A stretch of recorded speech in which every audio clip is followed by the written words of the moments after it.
chers amis, aujourd'hui, bonjour chers, nous allons continuer notre programme.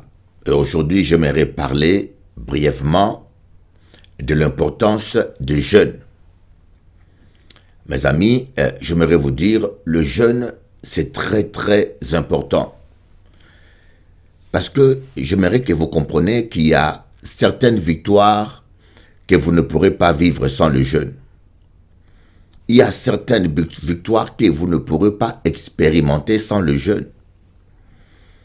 Il y a une certaine catégorie de démons qui bloquent nos vies, qui bloquent nos mariages, qui bloquent notre travail, qui bloquent peut-être votre santé, et qui ne peuvent partir que par le jeûne. Et il y a différents types de jeûne, voyez. Il faut savoir faire le jeûne approprié pour vivre la victoire. Je vous rappellerai toujours de l'histoire de Jésus-Christ. Lorsque ses disciples n'ont pas pu délivrer cet enfant qui avait un esprit d'épilepsie, il y a eu un grand débat pour savoir pour quelles raisons ils n'ont pas pu le faire. Quand Jésus est arrivé, Jésus a réprimandé durement les disciples. Il leur a dit, c'est à cause de votre incrédulité. Premier reproche, c'est à cause de votre incrédulité. Et deuxièmement, il va dire,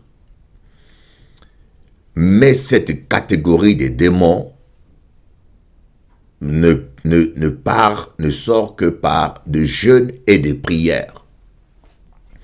Donc des démons ont plusieurs catégories. C'est comme dans l'armée, il y a des lieutenants, il y a des majors, il y a des colonels, il y a des généraux. Vous voyez, dans l'armée, il y a des adjudants. Dans l'armée, les militaires ont des catégories. C'est pareil aussi dans la boxe. Il y a des poids mouches, il y a des poids légers, il y a des super légers, il y a des poids coqs, il y a des poids lourds, il y a des super lourds. Vous voyez? Donc, dans le monde démoniaque, dans l'armée de Satan, il y a aussi une hiérarchie. Mais il y a certains démons d'une catégorie inférieure qui n'ont aucune résistance. Vous n'avez ni besoin de gêner ou de prier, simplement en les chassant. Il y a même des démons qui partent simplement par la louange. Vous n'avez pas besoin de prier, même en chantant un cantique, il se manifeste et il part. Mais il y a une certaine catégorie de démons que je peux vous dire qui sont coriaces, qui sont têtus, surtout des démons héréditaires. Des démons héréditaires, c'est quand je parle des démons héréditaires, je fais toujours une comparaison avec un arbre. Un vieil arbre est difficile à déraciner parce qu'un vieil arbre a pris racine. Il a pris le temps de pousser ses racines dans la terre. C'est pareil aussi, un démon héréditaire, c'est un démon qui est dans une lignée depuis l'arrière-arrière-grand-père et qui a pris possession et racine de la descendance. Parfois, ces genres de démons sont très, très, très difficiles à déloger. Et ces genres de démons ne partent que par de jeûnes et de prières. Alors aujourd'hui, j'ai voulu vous encourager et revenir sur le jeûne et la prière. Et parce que j'en suis convaincu, il y a des démons qui ne quitteront pas votre chemin. Il y a des problèmes qui ne seront jamais résolus si vous ne vous mettez pas à jeûner. Il y a des situations graves où il faut jeûner. Ce n'est pas en allant d'un pasteur à un autre qu'on trouve la solution. Des fois, nous donnons les prérogatives de Dieu à des hommes. Un homme reste un homme. Il y a des situations, seulement la main toute puissante de Dieu peut le résoudre. Seulement le jeûne intense et la prière intense peut le résoudre. Voilà pourquoi Jésus a dit, ce genre de démons ne partent que par le jeûne et la prière. Mais le manque d'enseignement fait que les gens vont d'une église à une autre, d'un pasteur à un autre, parce que les gens pensent que c'est les hommes qui peuvent résoudre leurs problèmes, c'est les hommes qui peuvent les délivrer, alors que c'est Jésus-Christ qui délivre. Voyez, quand vous priez, vous êtes devant une situation qui ne change pas. Par exemple, vous priez pour votre mariage. Vous avez l'impression que ça ne se débloque pas. Vous priez pour votre travail. Vous avez l'impression qu'il n'y a pas de déblocage. Vous priez pour votre enfant, pour votre famille. Vous priez sincèrement, mais vous avez l'impression qu'il y a un blocage. C'est en ce moment-là que vous avez besoin de commencer le jeûne et la prière. Vous devez rajouter à vos prières le jeûne. Mais j'aimerais vous dire alors, c'est comme dans le commerce. Chaque bien matériel a un prix d'après sa valeur. Si vous voulez acheter un Twingo, vous ne sortirez pas le même argent que pour acheter une Mercedes. Si vous voulez acheter un vélo, vous n'allez pas payer le même prix que pour acheter une maison. Et c'est pareil. Si vous voulez chasser une légion de démons, vous n'allez pas payer le même prix en jeûne que quand vous voulez chasser un petit démon, des maux de tête par exemple. Voyez, voilà, c'est pour cela que je conseille toujours aux chrétiens, deux fois, nous ne jeûnons pas. Et voilà pourquoi nous tournons en rond. Parce qu'il faut jeûner devant certaines situations.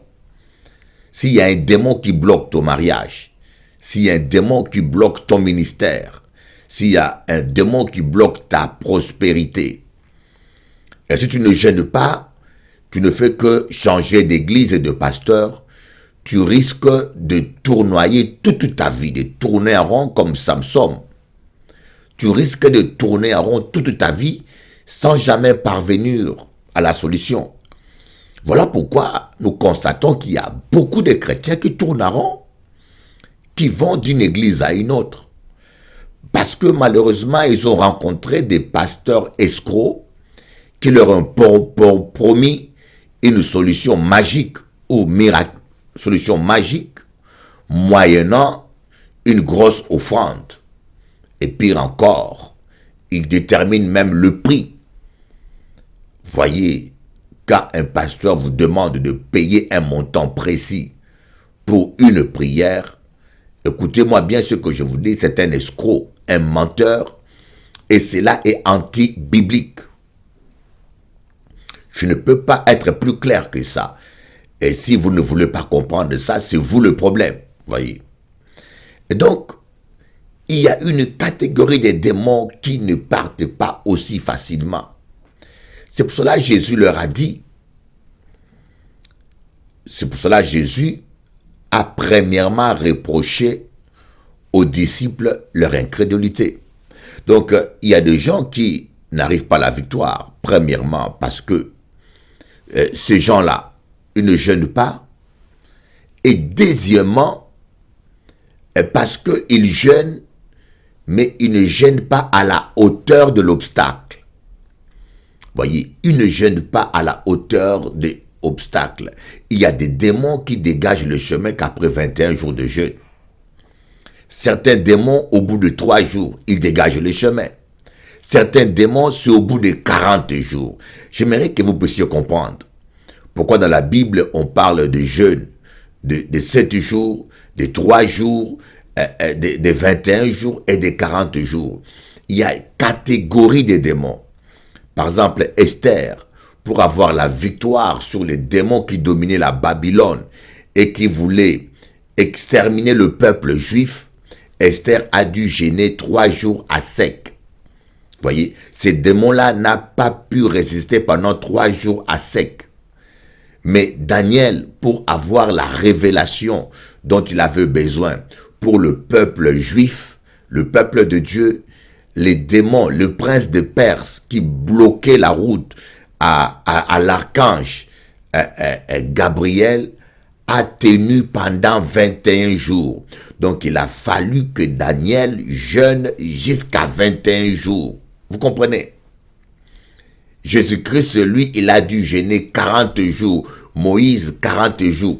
Tout dépend de quelle catégorie de démons que vous avez en face de vous. Tout dépend de quelle catégorie de démons que vous avez en face de vous. Et voilà, vous me poserez la question, comment le savoir? Comment le savoir? Je vous donnerai un exemple. Moi, quand j'étais jeune prédicateur, j'avais 21 ans, 22 ans, et j'avais commencé une église à Grigny, et je me suis lancé dans le ministère de la délivrance. Sans le vouloir, les gens venaient chercher la délivrance, et j'avais peu de connaissances sur la délivrance. Je païs la grâce d'avoir un père spirituel pour me suivre, pour me conseiller, pour m'enseigner, que certains parmi vous ont la grâce d'en avoir et qui ne savent même pas l'apprécier. Et qui ne savent pas apprécier l'opportunité d'avoir un vrai père spirituel.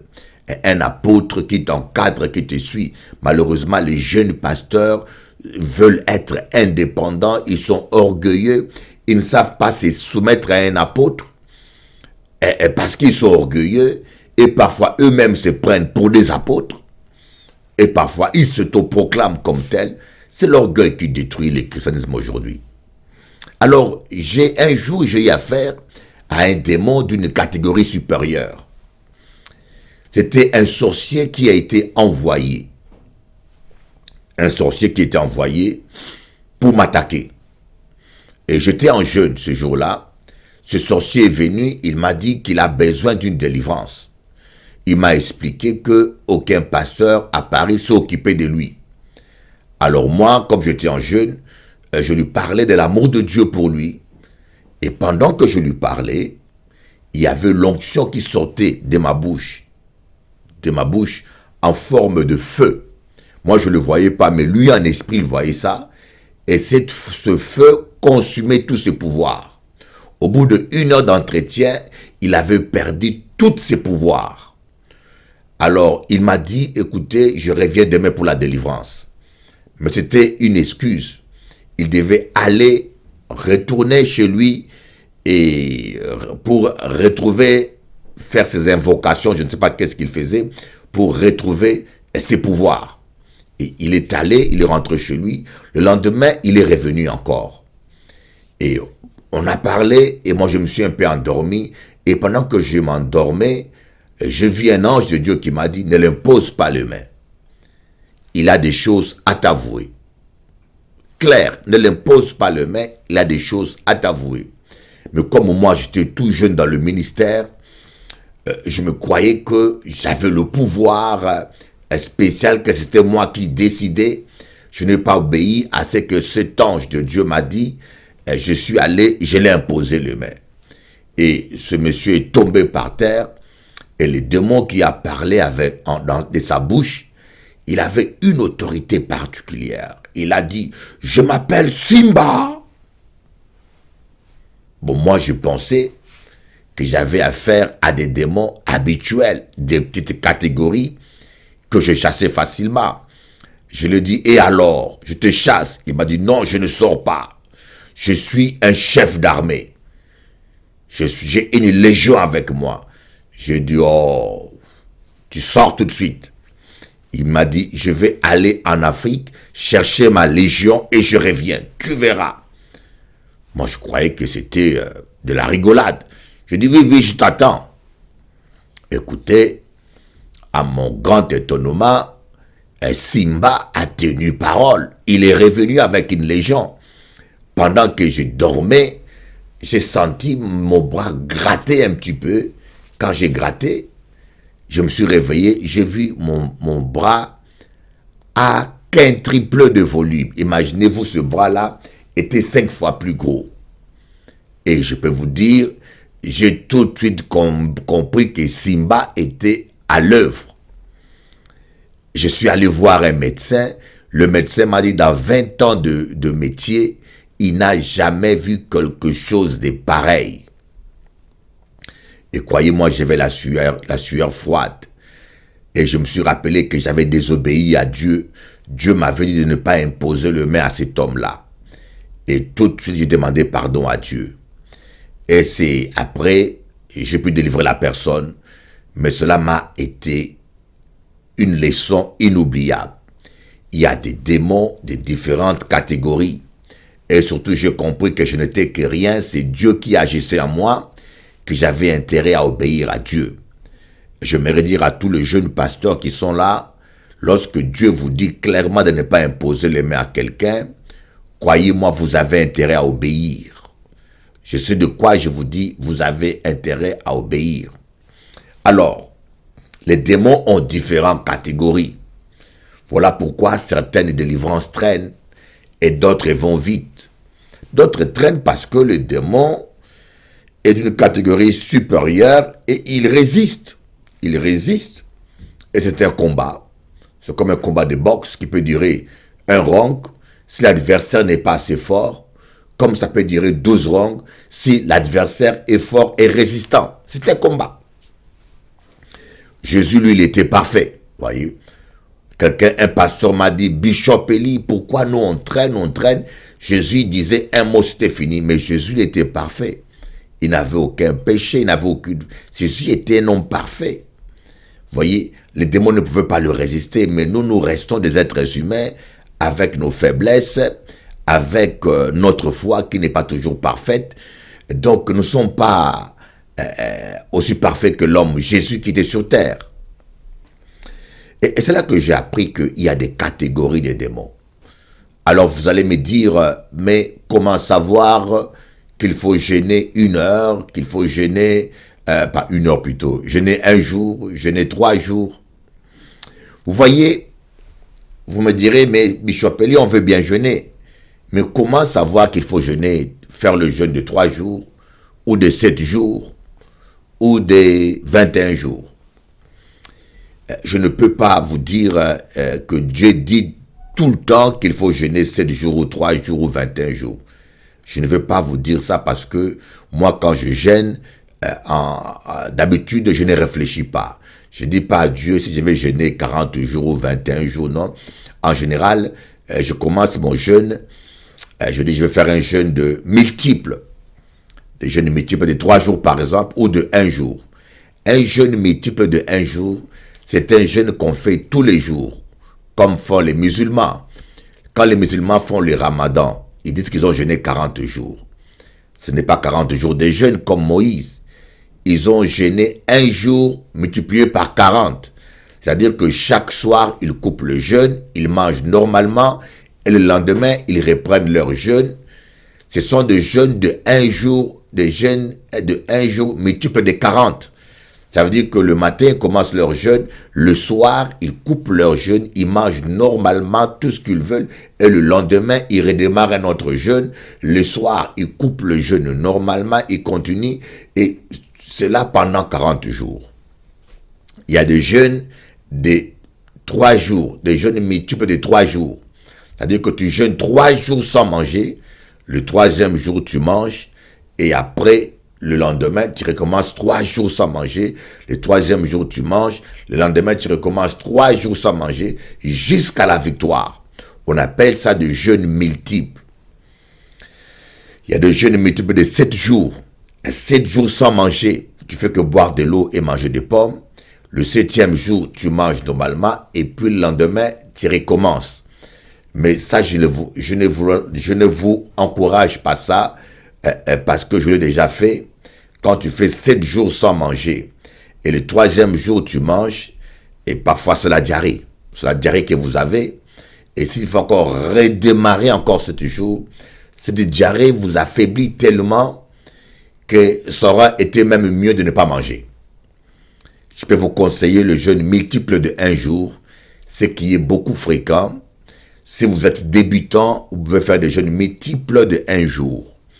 Et cela va vous aider, vous courez moins de risques pour votre santé, vous buvez Et surtout si vous travaillez aussi, le soir, vous pouvez récupérer votre énergie et vous pouvez le faire jusqu'à la victoire finale. Ou bien au maximum le jeûne multiple de 3 jours.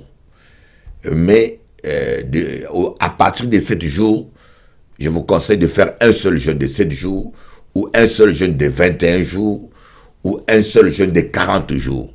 Ce sont des jeûnes longs, pendant lesquels l'estomac ne mange pas pendant 7 jours ou 21 jours, et l'estomac se rétrécit. Alors, mangez de nouveau pour recommencer la même chose. C'est-à-dire que quand vous mangez au bout de 7 jours, l'estomac commence à se réadapter. Voilà pourquoi ça explique la diarrhée. Et puis encore tout de suite après, vous reprenez encore 7 jours. Et ce n'est pas bon pour la santé. Mais j'aimerais vous expliquer. Le jeûne, croyez-moi, le jeûne est très important. Regardez dans la Bible, pendant les temps critiques, pendant les temps les plus difficiles, ce sont des temps où les disciples, les apôtres, les prophètes ont jeûné. Vous voyez, les moments les plus critiques, le prophète Élie a jeûné 40 jours dans le désert. Parce qu'il passait un moment critique où on voulait le tuer, où sa vie était en danger. Après avoir remporté une grande victoire devant le prophète de Baal, le prophète Élie était sûr qu'il avait fini avec Jézabel et Akab. Et voilà que Akab et Jézabel vont décider de la tuer. Et dans ce désespoir, dans ce moment extrême, il s'est décidé de jeûner et de courir au pied du Seigneur. Voilà pourquoi le jeûne est très, très, très important. Nous voyons Moïse, pendant le moment critique que Israël avait désobéi, où Israël devait être condamné, où Satan réclamait justement Israël. Vous voyez, quand vous commettez une idolâtrie, Satan a droit de toucher et de détruire. Moïse a dû jeûner 40 jours. Esther, au moment où on devait exterminer le peuple juif, Aman avait influencé le roi de Babylone pour qu'on extermine le peuple juif. Voyez, le peuple juif est un peuple que le diable déteste. C'est un peuple que le diable a toujours essayé de détruire. Voilà pourquoi j'ai toujours dit, si vous avez l'Esprit de Dieu en vous, vous ne pourrez pas détester les Juifs. Parce que c'est le peuple béni de Dieu. Vous allez les aimer. Les gens qui ont cette forme qui sont antisémites ne peuvent pas voir l'Esprit de Dieu, ne peuvent pas se dire chrétiens. C'est pas possible. Et Esther, le roi de Babylone, avait autorisé les gens d'exterminer les Juifs. Il y avait un esprit de mort qui était là derrière le roi de Babylone et Aman pour exterminer le roi des Juifs, pour exterminer plutôt le peuple juif.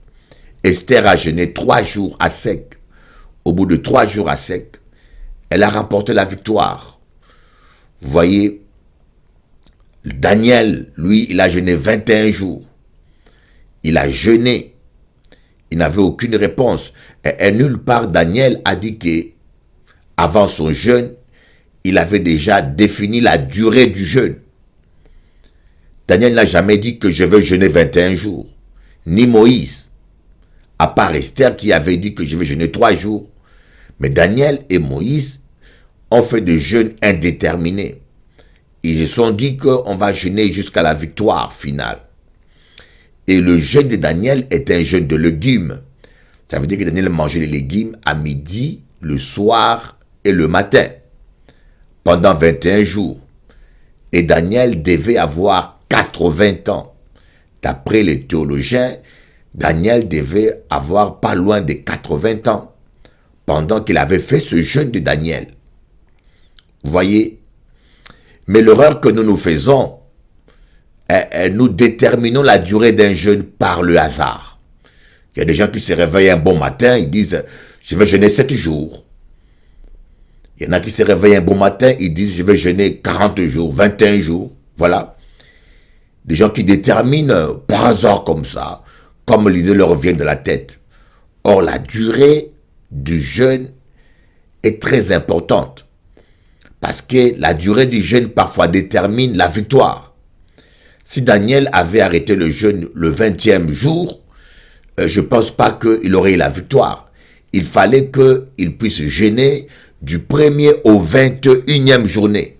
C'est le 21e journée que l'archange Michel est venu secourir l'archange Gabriel. Vous voyez? Si Daniel s'était réveillé pour dire, écoutez, je vais faire 7 jours de jeûne, il aurait fait 7 jours de jeûne, bien sûr, mais il n'aurait eu aucune victoire.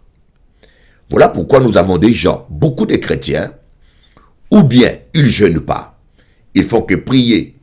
Quand ça ne marche pas, ils vont d'une église à une autre, ou d'un prophète ou d'un pasteur à un autre. Mais comme il y a tellement des escrocs qui aiment exploiter la misère, la détresse des gens pour se faire des sous, ces gens de chrétiens se font exploiter, dépouiller.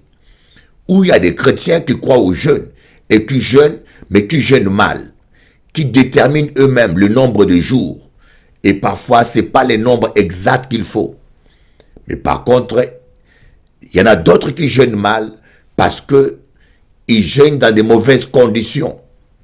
Comme le dit Ésaïe, je crois, 54 ou 56 ou 64, ils jeûnent dans le péché. Ils sont en train de jeûner, mais ils ne se privent pas de calomnier, de critiquer, de médire, de ne pas pardonner. Et ce genre de jeûne n'a pas d'efficacité. Voilà pourquoi je vous dis, quand vous commencez un jeûne, il faut ne pas faire un vœu. Un conseil que je vous donne. Moi, je commence un jeûne, je ne fais jamais un vœu. Je vais jeûner 21 jours, mais je promets à Dieu de jeûner un jour après l'autre. Et ça fait longtemps, je vous dis, je ne dépasse jamais 2 jours de jeûne sans que Dieu parle. Je vous dis la vérité, sans rien exagérer, je ne dépasse jamais 2 jours de jeûne. Quand je commence la prière, je ne dépasse jamais 2 jours de jeûne sans que Dieu me parle. Vous voyez, à un certain moment, votre communion avec Dieu va tellement grandir que le premier jour de jeûne, Dieu va déjà vous parler. Parce que la résistance des démons a été brisée. Regardez Jésus-Christ, il a jeûné une fois 40 jours. Et après avoir jeûné une fois 40 jours, il ne jeûnait plus. Parce que, vous savez, le jeûne, c'est comme si vous faites un plein d'essence. Voilà le jeûne. Le jeûne, c'est comme si vous allez auprès de Dieu faire le plein d'essence. Mais tant que le réservoir n'est pas trouvé, l'essence va durer longtemps. Vous voyez. Tant que le réservoir n'est pas trouvé. C'est un peu ça. Jésus a fait le plein d'essence. Comme il n'avait pas un réservoir troué, il n'avait pas jamais commis de péché, l'onction qu'il avait reçue durant les 40 jours de jeûne est restée pleine jusqu'à la croix de Golgotha. Alors que nous, parfois, nous faisons 21 jours de jeûne, 40 jours de jeûne, et après le jeûne, Dieu nous utilise puissamment, nous voyons les résultats, nous voyons des miracles, nous voyons la puissance de Dieu, mais durant l'année, nous nous privons pas de calomnier, de critiquer, de s'énerver, d'insulter, de bavarder, et avec tout ce péché, nous attristons le Saint-Esprit et l'onction baisse. Voilà pourquoi parfois nous avons besoin des fois de refaire toujours des jeûnes. On a fait 40 jours de jeûne, mais au bout d'1 mois, on doit refaire le même jeûne, sinon on se retrouve à plat. Comme on dit, la batterie est à plat. J'espère que vous comprenez de quoi je parle. Vous comprenez que ce que je suis en train de développer. Vous avez besoin de jeûner. Il y a des situations devant laquelle il faut jeûner. Il y a des situations devant laquelle la louange seule suffit.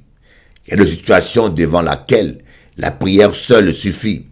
Mais il y a une certaine catégorie de démons devant laquelle il ne faut pas seulement prier ni chanter, il faut rentrer dans le jeûne. Et nous voyons dans Acte 13 que les apôtres et les prophètes jeûnaient régulièrement. La Bible dit dans Acte 13, pendant qu'ils servaient le Seigneur par de jeûnes et de prières, le Saint-Esprit dit expressément, mettez-moi à part Paul et Barnabas pour l'œuvre à laquelle je les ai appelés.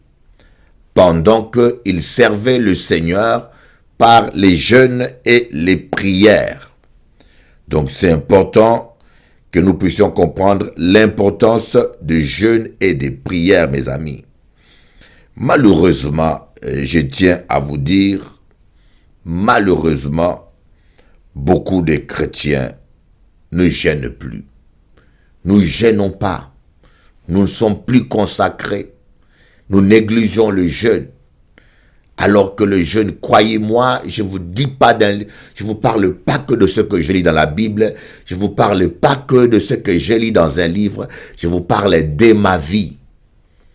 Les plus grandes percées que j'ai fait dans ma vie, c'est suite à des jeûnes.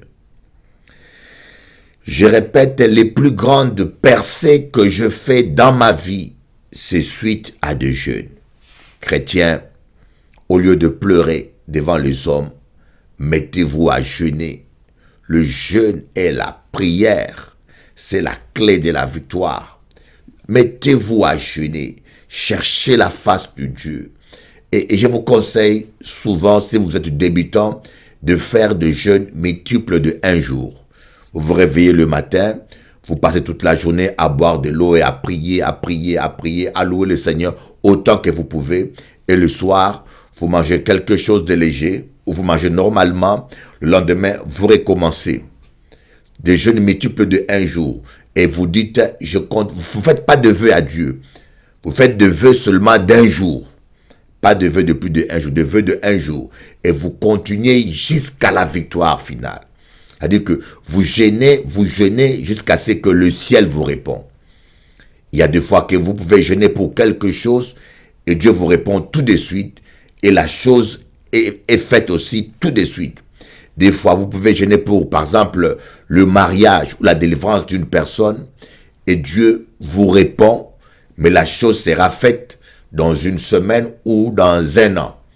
Voyez, lorsque Abraham a mangé avec Dieu, voyez, lorsque Abraham a mangé avec Dieu, lorsque Abraham a donné à Dieu à manger, ceci, c'est le symbole d'une offrande. D'une offrande, voyez, lorsqu'Abraham a donné son offrande à Dieu, Dieu avait promis à Abraham de le bénir. Plusieurs fois, Dieu a promis à Abraham. Mais le jour où Abraham a donné son offrande à Dieu, il a mangé avec Dieu, Dieu était descendu avec 2 anges. Alors là, Dieu a donné à Abraham la date exacte, voyez, l'année prochaine, à l'heure fixée. Voyez, Dieu aurait pu donner à Abraham l'enfant le même jour, mais il y avait un calendrier, il y avait un programme divin. Donc Abraham a été exaucé dès que Dieu a mangé avec lui. Mais Dieu lui a dit, mais c'est l'année prochaine, au temps fixé que je fixais, Sarah, ta femme, sera enceinte, te donnera un enfant. Vous voyez? Donc de fois, on peut jeûner pour quelque chose, mais quand Dieu nous exauce, le ciel s'ouvre et Dieu nous parle.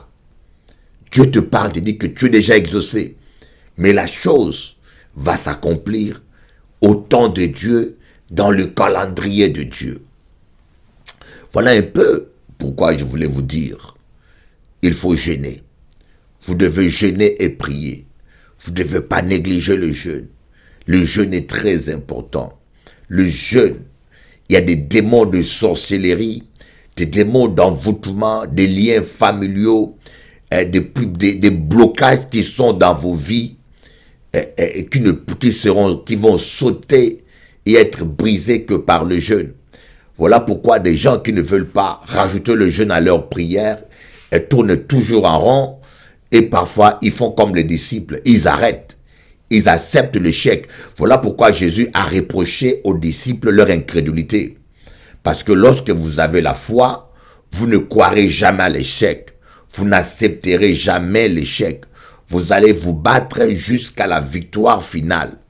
Mais malheureusement, beaucoup de gens acceptent l'échec. Beaucoup de gens acceptent l'échec malheureusement et ils disent « Mais Bishop, on ne comprend pas, on a prié, mais rien ne s'est passé. » Mais moi, j'aimerais vous dire que notre Dieu, il est le Dieu qui exauce les prières. Notre Dieu exauce toujours les prières. Il est un Dieu fidèle et grand. Il est un Dieu merveilleux. Il est un Dieu tout-puissant.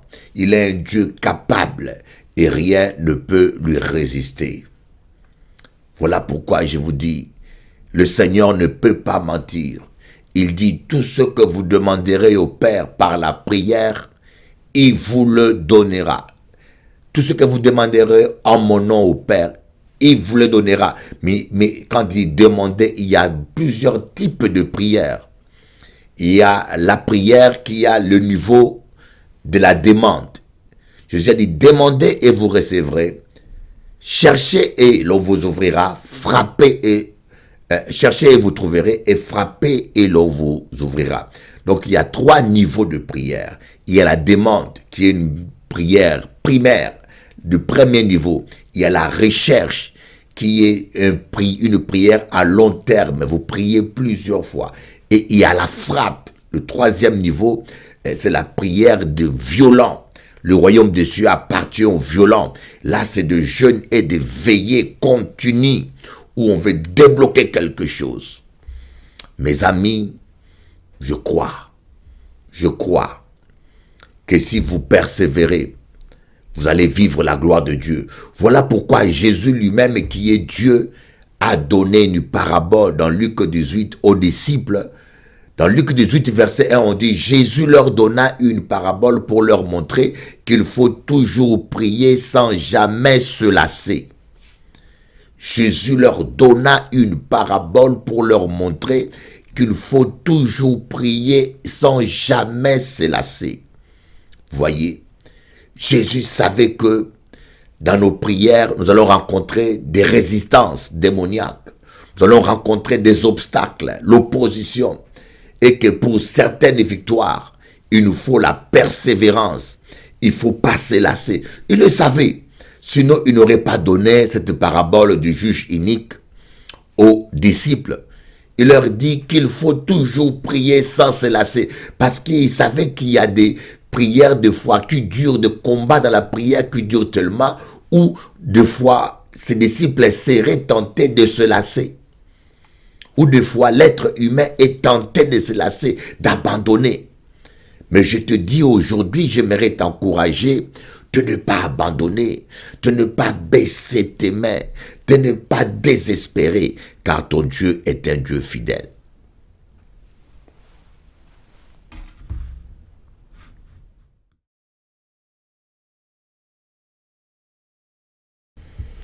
Alors, j'aimerais continuer toujours dans le partage que je voulais vous donner, lorsque je disais, Jésus va donner une parabole. Il va parler de l'histoire d'un juge inique. Un juge inique, c'est quelqu'un qui n'est pas honnête. C'est quelqu'un qui est méchant, égoïste. Et ce juge inique ne voulait pas rendre justice à une veuve. Vous voyez à quel point Jésus annonce une parabole pour montrer aux gens comment c'est grave de ne pas croire que Dieu exauce ses enfants. Imaginez-vous un juge inique est capable de rendre justice à une veuve. Je ne sais pas si vous comprenez. Un juge inique qui est capable de rendre justice à une veuve parce que celle-ci l'importune. Vous voyez, le juge, il doit rendre justice normalement. Mais ce juge inique, il est tellement mauvais, il est tellement méchant, qu'il n'avait pas envie de donner à cette pauvre veuve. Vous savez, dans la société d'Israël, en ces temps-là, il n'y avait pas plus démunie qu'une veuve. Une veuve, c'est une femme qui a des enfants, voyez, qui a des enfants et qui n'a plus de mari. Alors, c'est le mari qui travaille. Dans la société de l'époque, c'était le mari qui travaillait, qui amenait à manger et qui nourrissait la famille. La femme restait s'occuper des enfants. Alors, une femme qui perdait son mari, elle perdait automatiquement sa source d'entrée, ses ressources. Donc, une veuve, c'est une femme qui n'a pas de mari et qui a des enfants à nourrir. Donc, dans la société de l'époque, c'était la personne la plus fragile, la personne qui avait besoin d'aide. Mais ce juge unique n'avait même pas compassion ni pitié de cette femme qui était veuve, qui avait des enfants à nourrir, des enfants innocents. Donc il n'avait pas le cœur, alors que c'était son travail de rendre justice. Donc il n'était même pas droit. Mais Jésus va dire, cette veuve va tellement insister. Elle va tellement insister, elle va revenir à la charge. Elle va tellement insister que, à un moment donné, le juge unique, non pas par compassion, mais parce qu'il avait assez qu'on le dérange, le juge unique a décidé de rendre justice à cette veuve, parce que cette veuve l'importunait. Et Dieu va dire aux disciples, vous devez prier sans vous lasser, sans vous décourager. Si cette juge unique qui ne craint pas Dieu n'a même pas compassion d'une veuve, mais parce que la veuve insiste, le juge unique a quand même rendu justice à la veuve. À combien plus forte raison votre Père, qui est parfait, qui est bon, qui est juste, qui est amour, ne vous donnera-t-il pas toutes choses lorsque vous l'importunez? Donc cela veut dire que Dieu exauce toujours les prières. Mais sauf que nous n'allons pas jusqu'au bout. Sauf que nous n'allons pas jusqu'au bout. Voilà le secret. C'est la raison pour laquelle Jésus a dit, il faut se prier sans jamais se lasser. Parce que quand vous ne vous lassez pas, croyez-moi, quoi que vous demandez, vous finirez par l'obtenir. Il ne faut jamais vous lasser. Il ne faut jamais vous lasser. Il ne faut jamais vous décourager. Il ne faut jamais abandonner. Voilà un peu le message que je voulais vous dire. Et surtout, même quand la situation s'empire. Regardez, lorsque Jésus a prié pour le fils lunatique, la Bible dit que lorsque Jésus a prié pour ce garçon, la situation du garçon s'est empirée.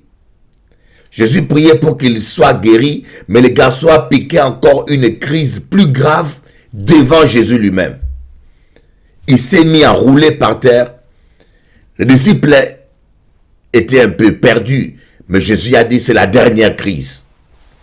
Voyez, des fois lorsque vous priez pour votre enfant, ou même lorsque vous priez pour votre mari, ou lorsque vous priez pour votre famille, ou lorsque vous priez pour votre pays, des fois la situation peut s'empirer.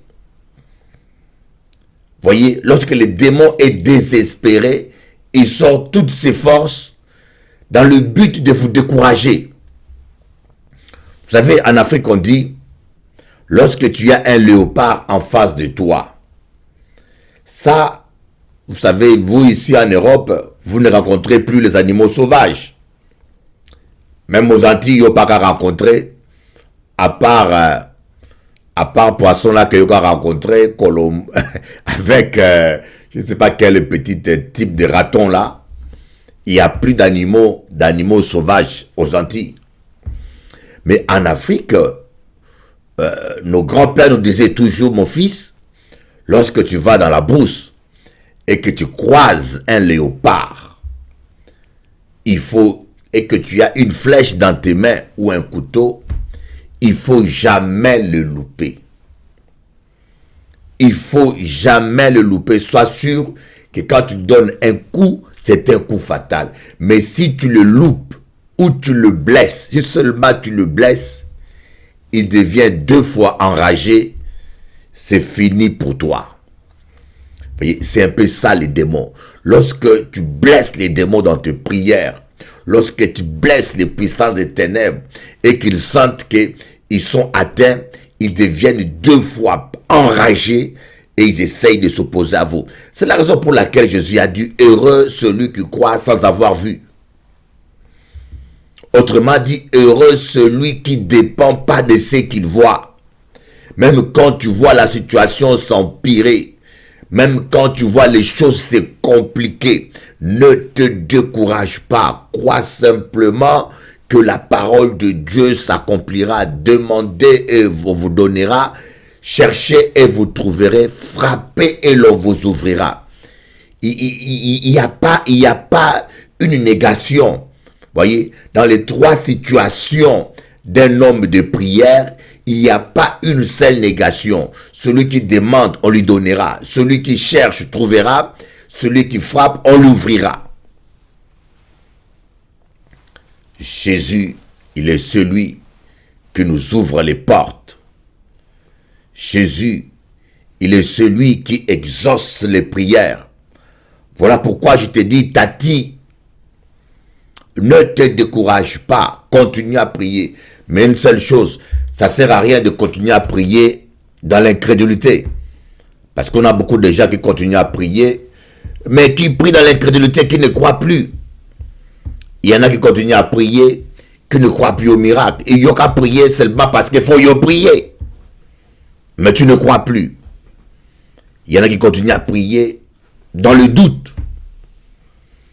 Voyez, quand on dit persévérer, celui qui persévère finit par percer les vers.